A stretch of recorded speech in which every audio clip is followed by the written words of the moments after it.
আমরা উৎসর্গ করছি এই করোনাকালীন সময়ে যারা ঘরে বসে ক্লাস করছো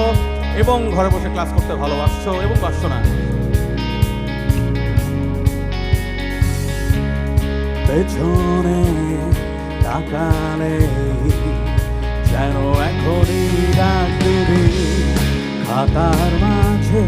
চোখ ফাঁকি দেয়া কত না কাটাকাটি, অঙ্ক বাংলা ভূগোল কিছু মনে